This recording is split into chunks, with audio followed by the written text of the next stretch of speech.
उम्मीदों की बांध अब टूटती जा रही है, लेकिन धैर्य, साहस और सरकार पर विश्वास करने की फिलहाल जरूरत है। दिल्ली से वापस आएंगे तो 19 के बाद कोई बड़ा ऐलान हो सकता है। नियोजित शिक्षकों के लिए सक्षमता की फॉर्म भरने के लिए मात्र 1 दिन बचा है। बस इसी जहमजद में शिक्षक पड़े हैं कि आखिर करे तो क्या करे। लेकिन एक मजबूत बड़ी तादाद में यह शिक्षक पूरी धैर्य, विश्वास, एकजुटता के साथ सक्षमता की फॉर्म नहीं भरने का निर्णय ले चुके हैं। हाँ, एक छोटी सी संख्या कुछ शिक्षक फॉर्म भर दिए हैं और कुछ भरने के प्लान में भी हैं। नमस्कार, मैं हूं आपके साथ सुनील बॉबी और आप इस समय देख रहे हैं मगध संवाद न्यूज। दोस्तों, आज का दिन नियोजित शिक्षकों के लिए काफी खास कहें या फिर सस्पेंस भरा रहा। शिक्षक इस चिंता से उबर नहीं पा रहे हैं कि आखिर हम करें तो क्या करें। एक चीज यह सभी शिक्षक संगठनों के नेतृत्वकर्ता कह रहे हैं कि अगर आप सक्षमता की फॉर्म भर दिए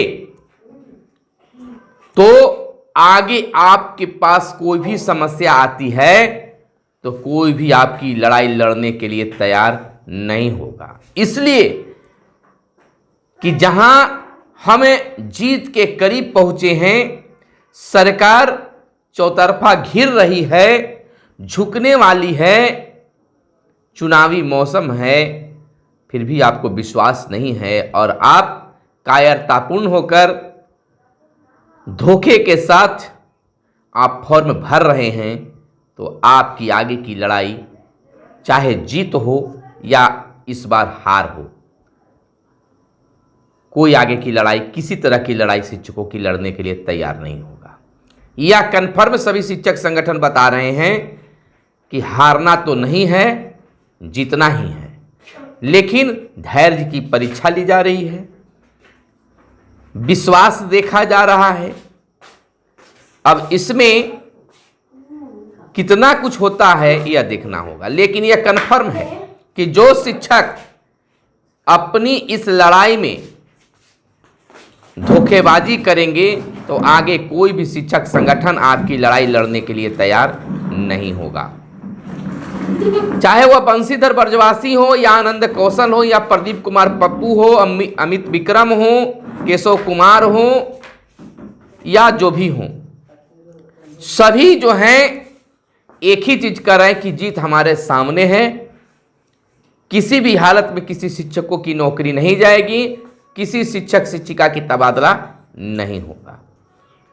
बस विश्वास बनाए रखने की जरूरत है। उन्होंने यह भी स्पष्ट कर दिया है कि जो शिक्षक या शिक्षिका गलती कर चुके हैं, रजिस्ट्रेशन कर दिए हैं या फिर फॉर्म भर दिए हैं, सबमिट कर दिए हैं, पैसा पेमेंट कर दिए हैं, तो कागजात जमा ना करें। क्योंकि अगर इस तरह से अगर आप कर देते हैं तो निश्चित तौर पर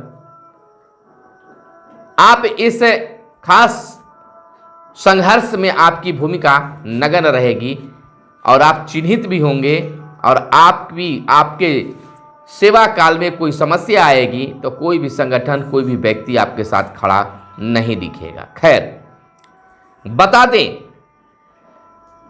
कि जब वार्ता बिहार के उप मुख्यमंत्री सम्राट चौधरी के साथ शिक्षक एकता मंच की हुई थी तो उन्होंने कहा था कि मुख्यमंत्री से हम बात करेंगे और दिल्ली से वापस आने के बाद उसका समाधान निकालेंगे। सम्राट चौधरी दिल्ली में हैं और उनके वापसी का इंतजार किया जा रहा है और उम्मीद जताई जा रही है कि वापसी के बाद शिक्षकों के हक में बिहार के मुख्यमंत्री नीतीश कुमार कोई बड़ा ऐलान करेंगे। कैबिनेट में भी मुहर लगने की सूत्रों के हवाले से खबर आ रही है कि कैबिनेट में मुहर लगने की भी बातें आ रही है, यानी विशिष्ट शिक्षक नियमावली में संशोधन होगा जिस पर मुहर लगेगी। अब देखना यह है, हाँ एक बात और बता दें कि शिक्षकों के मन में यही चल रहा होगा शायद कि अब सभी शिक्षक संगठन जो हैं केवल नेता लोग के वार्ता पर अपनी लड़ाई जीतने के पक्ष में हैं, लेकिन ऐसी बात नहीं है। मिलना, अपनी समस्या बताना सभी नेताओं से, सत्ता पक्ष से रखनी जरूरी है, चाहे मुख्यमंत्री से रखना हो, शिक्षा मंत्री से रखना हो, उप मुख्यमंत्रियों से रखना हो तो रखना भी जरूरी है। लेकिन ऐसा नहीं है कि वो हाथ पर हाथ धर के शिक्षक संगठन के नेतृत्व करता बैठे हैं, वो आगे की लड़ाई की रणनीति भी बना रहे हैं, हाँ का भी और ना का भी। शिक्षक संगठन शिक्षक एकता मंच की बैठक भी हो रही है, जिसमें यह भी सोचा जा रहा है कि अगर सरकार की ओर से कोई भी दिलचस्पी नहीं ली गई तो आगे की लड़ाई हम लोग कैसे करेंगे, इस पर भी मंथन हुआ है। लेकिन पूरा विश्वास है कि इस चुनावी माहौल मौसम में शिक्षकों का हक को कोई नजरअंदाज नहीं करेगा।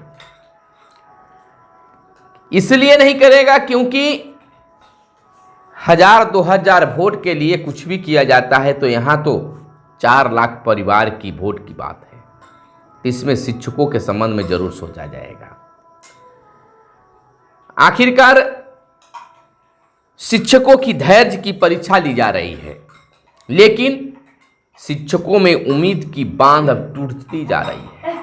लोग सोच रहे थे कि उप मुख्यमंत्री ने 2 दिनों का समय लिया है और उसके बाद 2 दिन समय बचेगा तो हम कुछ फैसला ले लेंगे, लेकिन अब मात्र 1 दिन समय बच रहा है और उस 1 दिन में दम निश्चिंत हो जाना है कि अब क्या करना है। हालांकि बहुत सारे शिक्षक जो हैं यह बिल्कुल कन्फर्म है कि हमें फॉर्म नहीं भरना है। कुछ परसेंट ही ऐसे शिक्षक शिक्षिका हैं जो उधेड़ बुन में हैं, फॉर्म भरें या ना भरें।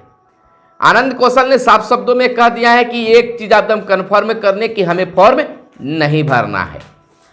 अगर आप फॉर्म भरते हैं तो निश्चित तौर पर आप 3 जिले का ऑप्शन देते हैं तो 3 जिला आपके लिए आवंटित किया जा सकता है। खैर यह बात की बात है, विश्वास सत्ता पक्ष से, सरकार से करना होगा, सरकार पर विश्वास करना होगा और धैर्य की बांध टूटने नहीं देना है, क्योंकि धैर्य टूटेगा आपकी हार होगी। दिल्ली से वापसी के बाद 19 फरवरी के संभवतः कैबिनेट का विस्तार होना है और कैबिनेट विस्तार के बाद आपके लिए कोई बड़ा फैसला हो सकता है। आनंद कौशल ने इतना तक कह दिया है कि शिक्षा मंत्री हो या उप मुख्यमंत्री हो, उन्होंने साफ शब्द में कह दिया है कि शिक्षकों की नौकरी नहीं जाएगी, किसी शिक्षकों की कहीं तबादला नहीं होगा, लेकिन हमारी विशिष्ट शिक्षक नियमावली 2023 चाहे और जो भी कुछ हो वह लिखित रूप में पारित हुआ है, तो इसको उनको लिखित रूप में भी आना चाहिए, लेकिन अब तक ऐसा नहीं लगा है। कुल मिलाकर कहें तो संघर्ष तो जारी है, लेकिन अभी तक शून्यता ही हाथ लगी है, केवल आश्वासन मिला है। लेकिन समझ लीजिए कि अगर मौसम अगर शांत रहे तो तूफान आने की संभावना होती है, तो निश्चित तौर पर अगर सत्ता पक्ष बिल्कुल अगर शांत है तो कोई बड़ा ऐलान होने वाला है। हालांकि इसको लेकर चाहे नवल किशोर यादव हो या जदयू के नीरज कुमार हो, वो साफ शब्द में कह रहे हैं कि शिक्षकों की मांगे पूरी होगी। तो कहीं ना कहीं यह देखा जा रहा है कि अगर सत्ता पक्ष वाले चाहे जदयू वाले हों या भाजपा वाले हों अगर कुछ बोल रहे हैं शिक्षकों के पक्ष में तो निश्चित तौर पर कुछ अच्छा होने वाला है। जैसा कि आप जानते हैं कि नियोजित शिक्षकों के हक और अधिकार की लड़ाई को लेकर सम्राट चौधरी और विजय सिन्हा भी जब विपक्ष में थे तो सड़क पर उतरे थे और भाजपा के एक कार्यकर्ता शहीद भी हुए थे। शायद उस समय सम्राट चौधरी समझ नहीं पा रहे होंगे कि इतनी जल्दी इतना कुछ बदल जाएगा और कुछ ही महीनों में वह विपक्ष से सत्ता में आ गए, और अगर सत्ता में आने के बाद अगर शिक्षकों के हक में फैसला नहीं आया तो 40 की 40 सीट पर संदेह होने लगेगा। ऐसा इसलिए कह रहे हैं कि तुरंत की बात और तुरंत कैसे नेताजी बदल गए, यह सबके दिमाग में आता है। यह केवल शिक्षकों के लिए नहीं, शिक्षक फिर घर घर जाकर इस बात को आम लोगों को बताएंगे, और निश्चित है कि वह प्रभावित होगा। बंशीधर ब्रजवासी ने साफ शब्दों में कह दिया कि अगर शिक्षकों की मांग पूरी हो जाती है तो एनडीए गठबंधन की शिक्षक जो है प्रचार करेंगे, प्रचारक बन जाएंगे, कार्यकर्ता की तरह कार्य करेंगे। तो यह बहुत बड़ी ऑफर है, किसी भी सत्ता पक्ष या विपक्ष वाले को हो सकता है। अब देखना यह होगा कि आने वाले वक्त में कब और कैसे नियोजित शिक्षकों का जीत होता है, नियोजित शिक्षक जीत की ओर आगे बढ़ सकते हैं। हालांकि यह बिल्कुल कन्फर्म है, किसी की नौकरी नहीं जाएगी और किसी का ट्रांसफर नहीं होगा। यह तमाम चीज़ शिक्षकों के हाथों में है। आप बताइए कमेंट करके कि आप सक्षमता का फॉर्म भरे हैं या नहीं। ईमानदारी पूर्वक लिखिए कि आपने भर दिया है या नहीं भरा है, या नहीं भरने के लिए नहीं, अब भरवे हैं नहीं करेंगे। आप कमेंट करके बताइए, उस कमेंट के आधार पर हम बताएंगे, परसेंटेज लगाएंगे कि कितने प्लस शिक्षक हैं जो फॉर्म भर दिए, कितने परसेंट नहीं है, ताकि आप तक सही बात आ सके। ईमानदारी पूर्वक अगर आप भर दिए हैं तो यस लिख दीजिए, और नहीं भरे हैं तो नो लिख दीजिए। इससे एक बहुत बड़ा एवरेज पता चल जाएगा। बस हमारे साथ बने रहिए और देखते रहिए मगध संवाद। कैमरे के पीछे है मिस्टर साहिल। धन्यवाद।